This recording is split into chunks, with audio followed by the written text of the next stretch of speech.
Hello students, polytechnic academy के YouTube channel पे आप लोगों का स्वागत है। अभी का ये क्लास डिजिटल इलेक्ट्रॉनिक्स में फुल एडर का है। ये topic electronics engineering semester 4, mechanical engineering semester 4 और कंप्यूटर साइंस इंजीनियरिंग सेमेस्टर 4 तीनों के सिलेबस में दिया हुआ है, तो उनके सारे विद्यार्थी इसके बारे में पढ़ सकते हैं।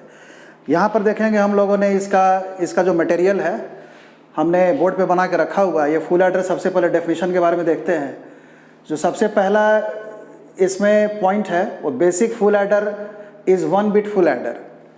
जब भी आप एडर सर्किट बनाते हैं अर्थमेटिक, जैसे अर्थमेटिक एंड लॉजिक यूनिट जब आप बनाएंगे तो आप लोग जानते हैं कि 1 बिट का एडिशन तो होता नहीं है। या तो आपका एलयू जो होगा या एडिशन सर्किट होगा, या तो 1 बिट का होगा, 2 बिट का होगा, 3 बिट का होगा या 4 बिट का होगा। तो वो जो मल्टीपल बिट के एडर्स बनते हैं वो 1 बिट फुल एडर को ही जोड़ के बनते हैं। इसीलिए जो बेसिक सर्किट है एडिशन का वो 1 बिट फुल एडर है। और हम लोग multiple 1 bit full adder circuits को अगर कैस्केडिंग कर दें तो कैस्केडिंग करने के बाद हम लोग उसको मल्टीपल बिट एडर में भी कन्वर्ट कर सकते हैं, जो हम नेक्स्ट टॉपिक में आप लोग को बताएंगे। यहाँ पर देखिए, basic full adder is 1 bit full adder circuit होता है, जिसके बारे में हम लोग पढ़ने जा रहे हैं। और फुल एडिशन जो होता है ये एडिशन होता है कैरी के साथ। जो हमारा कन्वेंशनल एडिशन मेथड है जो हम लोगों ने मैथमेटिक्स पढ़ा है, तो उसमें जो एडिशन हम लोग करते हैं, आप लोग को याद होगा कि जिस बिट से कैरी जनरेट होता है उस कैरी को हम लोग आगे ऐड कर देते हैं अगले बिट में। तो उस कैरी को ऐड करने के लिए अगर आपको उस तरह का सर्किट बनाना है तो फुल एडर सर्किट की ज़रूरत पड़ेगी। तो जो कन्वेंशनल एडर सर्किट है, एडिशन प्रोसेस है, उसी को हम लोग यहाँ पर फुल एडिशन कहते हैं। तो full addition is addition with carry. अब यहाँ पर देखेंगे ये जो फंडामेंटल सर्किट है इसके एप्लीकेशंस क्या क्या है। तो एप्लीकेशंस में सबसे पहला जो एप्लीकेशन होगा ये होगा अर्थमेटिक एडर सर्किट। जैसा कि आप लोग जानते हैं कि माइक्रो प्रोसेसर हो गया, डिजिटल कैलकुलेटर्स हो गया, उसमें मैथमेटिकल सर्किट्स होते हैं। तो जो डिजिटल एडर सर्किट्स होते हैं वहाँ पर एडर सर्किट में फुल एडर का एप्लीकेशन है। उसके बाद अगला एप्लीकेशन जो है टूज कॉम्प्लीमेंटर सर्किट में भी है। टूज कॉम्प्लीमेंट मेथड हमने पहले बताया कि टूज कॉम्प्लीमेंट्स का क्या एप्लीकेशन है, कॉम्प्लीमेंट्स होता क्या है। तो उस तरह का अगर टूज कॉम्प्लीमेंट सर्किट अगर आपको बनाना है तो उसमें भी आप इसमें एडर सर्किट का यूज़ कर सकते हैं। और इसमें जितने बिट का आप ये सर्किट सब बनाइएगा उतना ही फुल एडर उसमें इस्तेमाल करना पड़ेगा। तीसरा जो है इसका एप्लीकेशन, आप लोग जानते हैं कि कॉम्प्लीमेंट मेथड से हम लोग सब्ट्रैक्शन भी करते हैं। तो आगे के क्लास में हम बताएंगे इसके एप्लीकेशन के बारे में कि आप n बिट एडर सर्किट्स का यूज़ सब्ट्रैक्टर सर्किट में को बनाने के लिए भी कर सकते हैं। तो ये इसके एप्लीकेशंस हो गए। इसको हम नेक्स्ट क्लास में आप लोगों के लिए वीडियो रिकॉर्ड करेंगे। और अभी का जो क्लास होगा वो 1 बिट फुल एडर का है। तो सबसे पहले इसको समझते हैं।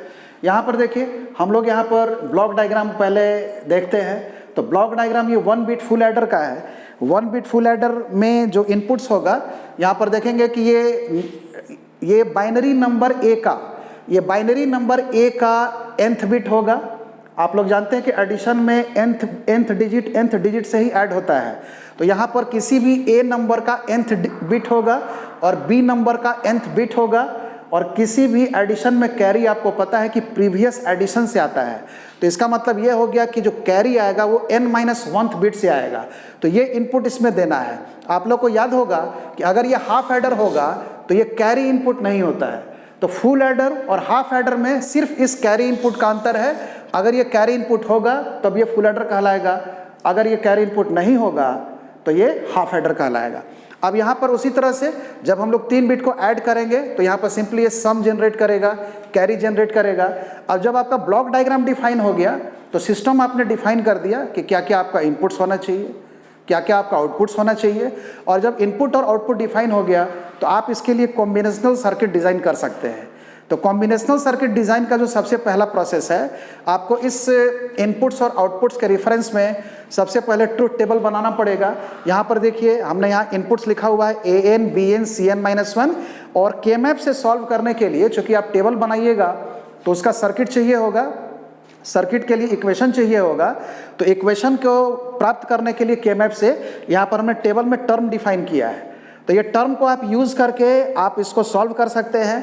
K-मैप का चैप्टर हमारा पहले हो चुका है, लेकिन हम बता देंगे इसमें कि टर्म्स के साथ इसका या तो आप इसमें मिन टर्म एक्सप्रेशन बना सकते हैं या मैक्स टर्म एक्सप्रेशन बना सकते हैं। क्योंकि आप लोगों को पता है कि टर्म दो तरह का होता है, एक मिन टर्म होता है, एक मैक्स टर्म होता है, और ये हम पहले हमारे केमैप के लेक्चर्स में आ चुका है। अब यहाँ पर देखिए AN BN ये 3 बिट है, इसके सारे कॉम्बिनेशन को हमको फिलअप करना है। तो हम लोग जानते हैं कि 3 बिट में आपके जो मैक्सिमम बाइनरी कॉम्बिनेशंस होंगे वो 8 होंगे। वो आठों कॉम्बिनेशन यहाँ लिखा हुआ है 0 1 0 1 0 1 0 1 0 0 1 1 0 0 1 1 0 0 0 0 1 1 1 1। और इसके बाद करना क्या है कि इनको ऐड करना है। तो आप इसको सिंपली ऐड कर सकते हैं। 0 + 0 + 0 is some is 0, carry is 0। 0 + 0 + 1 is some is 1, carry is 0। 0 1 0 is some is 1, carry is 0। 0 1 1 some is 0 and carry is 1। 1 1 का जो एडिशन होता है आप लोग को याद होगा कि सम 0 होता है और कैरी 1 होता है। इसके बाद 1 0 0, तो यहाँ पर भी हो जाएगा सम is 1, carry is 0। 1 0 1 some is 0, carry is 1। 1 1 0 some is 0, carry is 1। और जब ये 1 1 1 होगा तो 1 1 1 का एडिशन होता है 1 1, सम भी 1 होता है और कैरी भी 1 होता है। याद करिए 1 1 1 1 + 1 + 1 3 होता है, और 3 को बाइनरी में हम लोग 1 1 लिखते हैं। और 1 1 लिखने का मतलब हो गया कि सम उसका 1 होगा और कैरी भी 1 होगा। अब यहाँ पर करना क्या है कि अगर आप लोग इसको सॉल्व करना चाहें तो इसमें SN और CN आप लोग देख रहे हैं कि इसके लिए हम लोग को सॉल्यूशन चाहिए, इसको सॉल्व करना है। तो SN 3 वेरिएबल का फंक्शन है AN BN CN -1, और CN भी 3 वेरिएबल का फंक्शन है AN BN CN -1। अब इसमें से करना क्या है कि हम लोग यहाँ पर जो सर्किट डिज़ाइन करने जा रहे हैं ये एंड और सर्किट डिज़ाइन करने जा रहे हैं। तो एंड और सर्किट के लिए आप लोग को याद होगा केमैप के टॉपिक में आप लोग पढ़े होंगे कि एंड और सर्किट अगर चाहिए तो आपको मिन टर्म एक्सप्रेशन सॉल्व करना पड़ेगा। और मिन टर्म्स को हमने चूज करने के लिए बताया था कि जिस आउटपुट का जिस फंक्शन वैल्यू का आउटपुट वैल्यू 1 होता है वो मिन टर्म्स होता है, और जो 0 होता है वो मैक्स टर्म होता है। तो हम लोग करेंगे कि यहाँ पर देखिए, यहाँ पर मिन टर्म्स है 1 1 1 और 1 हो गया। तो सम के लिए जो मिन टर्म हो गया 1 हो गया, 2 हो गया, 4 हो गया और 7 हो गया। तो आप लोग इसको लिख भी सकते हैं, ये एक्सप्रेशन SN जो है ये मिन टर्म्स है 1 2 1 2 4 एंड 7। और उसी तरह से CN के लिए अगर मिन टर्म्स लिखेंगे तो यहाँ पर देखिए 3 है और ये 5 6 7 है। तो CN का जो मिन टर्म्स होगा ये होगा 3 5 6 एंड 7। और आप लोग करेंगे क्या कि इन दोनों इक्वेशंस को आप लोग केमैप के प्रोसेस से सॉल्व करेंगे। ये प्रोसेस आप लोग सीखेंगे किस तरह से सॉल्व करना है। इस क्लास में हम नहीं बताएंगे इसलिए कि केमैप के मेरे लेक्चर्स पहले अवेलेबल हैं, आप लोग उसमें देखिएगा अगर प्रॉब्लम होगा तो। और अगर आता है तो आप इस SN और CN जो कि ये इस टेबल से डिराइव हुआ है, इसको अगर आप सॉल्व करेंगे तो आपका सॉल्यूशन यहाँ पर लिखा हुआ है। ये सॉल्यूशन इसका है, इस सॉल्यूशन को आप लोग मिलाएंगे और ये सम का है, SN का है, और ये देखिए कैरी का है। ये SOP फॉर्म में ये SOP सॉल्यूशन है, क्योंकि SOP सॉल्यूशन ही हमको रियलाइजेशन होता है एंड और के फॉर्म में, ठीक है। और इस पूरे सॉल्यूशन का ये सर्किट डायग्राम है। ये पूरा सर्किट डायग्राम भी आप लोग को बनाना आता होगा, पहले आप लोगों ने इसके बारे में पढ़ा ही होगा। तो आप इस इक्वेशन को इस पूरे सर्किट में रियलाइज करेंगे, और अगर आप लोग देखेंगे तो इसमें नंबर ऑफ गेट्स भी काउंट कर सकते हैं कि कितना गेट इसमें यूज होगा। एक चीज इसमें और बता दें कि इसका एक स्पेशल सर्किट, ये एंड और एक्सप्रेशन है, ये एंड और के फॉर्म में बना है, लेकिन इस सर्किट का एक और भी फॉर्म बनता है जो कि एक्सॉर गेट के फॉर्म में बनता है। तो आप लोग इसको एक्सॉर गेट से भी बना सकते हैं। तो एक्सॉर गेट से बनाने के लिए आपको क्या करना है, इस पूरे सर्किट को हम यहाँ से हटाते हैं। आप लोग इस सर्किट को बनाएंगे और बनाने के बाद यहाँ पर इस इक्वेशन को सॉल्व करना पड़ेगा। तो देखिए यहाँ पर SN का जो फॉर्म है इसमें हम लोग AN बार अगर कॉमन ले लें फर्स्ट एक्सप्रेशन में, तो ये होता है BN बार CN -1, और प्लस होता है इसमें AN लीजिएगा तो ये आएगा BN बार ये हो गया प्लस BN CN -1 बार, और यहाँ से AN कॉमन लेंगे तो ये आ जाएगा BN बार CN -1 बार प्लस BN CN -1, ये हो गया।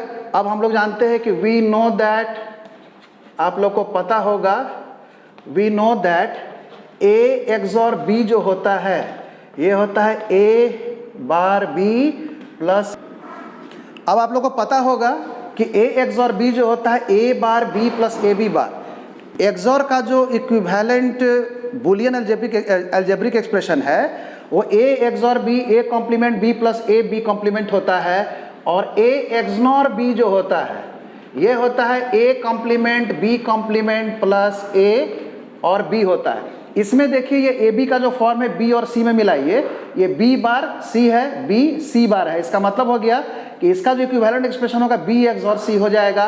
तो एस एन में हम लोग यहाँ पर बनाएंगे, ये हो गया ए एन बार और यहाँ पर हो गया बी एन एक्स और सी एन माइनस वन, और इसके बाद इसमें नीचे वाले में देखिए ए एन कॉमन है तो ए एन हमारा हो गया, लेकिन नीचे वाला एक्सप्रेशन क्या है B bar C bar plus B C है, तो A bar B bar plus A B है, तो इसके लिए ए एक्स नॉर बी होगा, तो ये हो जाएगा बी एन एक्स नॉर और ये हो जाएगा सी एन माइनस वन। अब इसको करना क्या है कि आप इसको एक और भी सिंप्लीफाइड फॉर्म में लिखिए, बी एन एक्स और सी एन माइनस वन, ये ऊपर वाला एक्सप्रेशन वैसे ही छोड़ देंगे और नीचे हो जाएगा प्लस ए एन और ये हो जाएगा बी एन एक्स नॉर जो होता है ये एक्सॉर का कॉम्प्लीमेंट होता है, तो ये हो गया आपका एक्सॉर हो गया सी एन माइनस वन और इस पर हम लोग बार दे सकते हैं।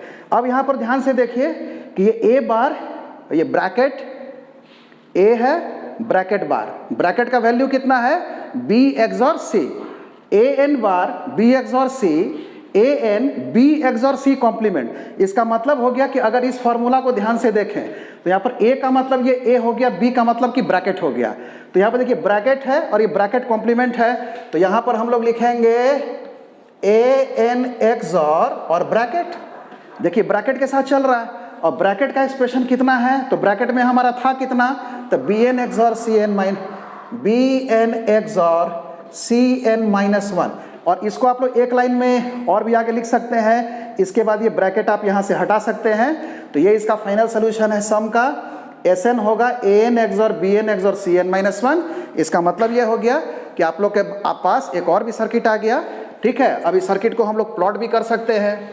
याद रखिएगा कि इसमें कैरी का जो सर्किट होगा, कैरी का जो सर्किट होगा ये एक्सॉर गेट से नहीं बनेगा, ये हम आगे के क्लास में कभी बताएंगे आप लोगों को, लेकिन जब फुल एडर पढ़ रहे हैं तो याद रखिएगा कि इसका एक एक्सॉर भी सर्किट होता है। एक्सॉर सर्किट किसका होता है, सिर्फ सम का होता है।